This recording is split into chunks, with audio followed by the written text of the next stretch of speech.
Tu as le pouvoir. Alors choisis le prochain film en fin de vidéo.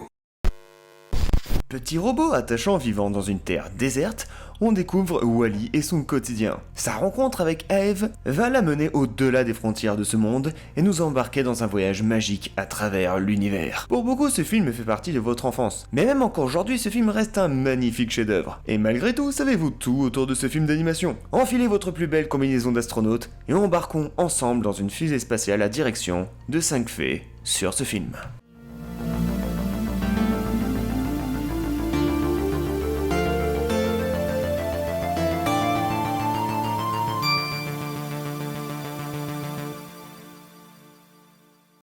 Inspiration.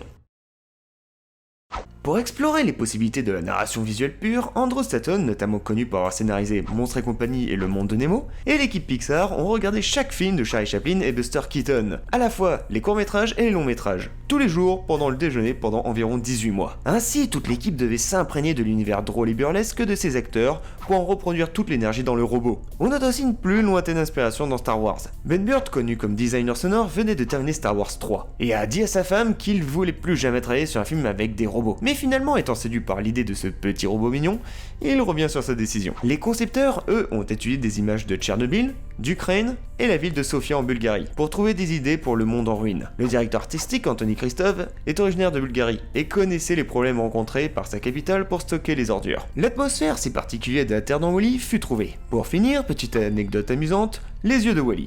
Elles ont été inspirées par une paire de jumelles qui a été donnée à Andrew Stanton lors d'un match. Apparemment, Stanton a raté toute la première manche parce qu'il était tellement absorbé par les jumelles. Bruitage. Le bruit des clics d'insectes a été fait en fermant des menottes, tout bêtement. Le son des explosions laser d'Eve est en partie créé en tapotant sur un ressort glissant. À ce moment, il testait un peu tout en fait. Vous l'avez peut-être noté, mais le film contient de nombreuses références aux ordinateurs Apple. Quand Wall-E est complètement chargé par le soleil, il met le même son de démarrage que la plupart des ordinateurs Macintosh d'Apple depuis environ 96. Scénario et storyboard.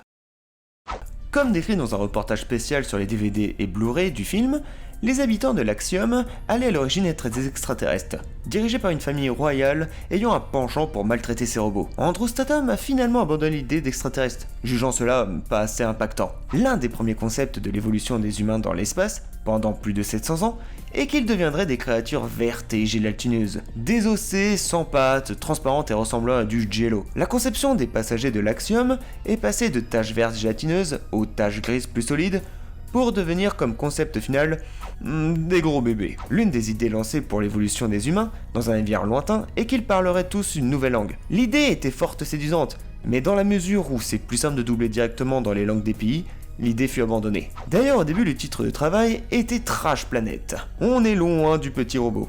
Et pour finir, parlons légèrement des storyboards. Le nombre moyen des storyboards utilisés sur un film Pixar est de 75 000. Pour Wall-E, ils étaient de 125 000. Critique du monde. Le film se déroule 700 ans dans le futur, selon la conviction d'Andrew Stanton, de ce qui pourrait arriver si les gens ne se souciaient pas correctement de l'environnement. Comme dans la plupart des films spatiaux, suivant celui de Kubrick, pour référence l'Odyssée de l'espace, le début de la vie humaine sur Terre est un thème mis en avant. Et on sent qu'il y a vraiment un point d'honneur au début de Wall-E. Subtil, mais bien fait. En parlant de subtilité, quand le capitaine joue avec le modèle de l'Axiom et du globe, comme s'il renvoyait sur Terre, il touche le navire en Afrique de l'Est, où les ancêtres hominidés ont vu le jour. Apple. Plusieurs clins d'œil à la marque informatique Apple parsèment le film comme on a pu l'évoquer un peu plus tôt. Outre le lecteur multimédia iPod que Wall-E a conservé chez lui, l'alerte sonore indiquant que ses batteries sont rechargées est celle du démarrage des ordinateurs Macintosh. Bon, ça d'accord, vous l'avez remarqué. Mais Apple a eu plus d'impact qu'il n'y paraît. Les courbes du robot de Eve ont été imaginées avec l'aide de Jonathan Ive, alors à la tête de l'équipe responsable du design des produits de 96 jusqu'à 2019 chez Apple. C'est d'ailleurs de lui à qui on tient le design de l'iPod. Le lien entre Pixar et Apple est loin d'être anodin, puisque Steve Jobs, fondateur d'Apple, fut tout simplement président-directeur général de Pixar. Si ce nouveau 5 faits de film vous a plu, n'hésitez pas à mettre la like et à vous abonner si ce n'est pas fait. Je vous invite à aller faire un tour dans la description. Vous y trouverez le lien vers le compositeur de la chaîne qui fait un travail formidable. Vous pouvez aussi me suivre sur Twitter et Instagram. Je vous laisse le choix entre ces deux films pour le prochain épisode. Mettez votre choix dans l'espace commentaire. Je vous dis à très vite sur la chaîne. Salut les amis de YouTube.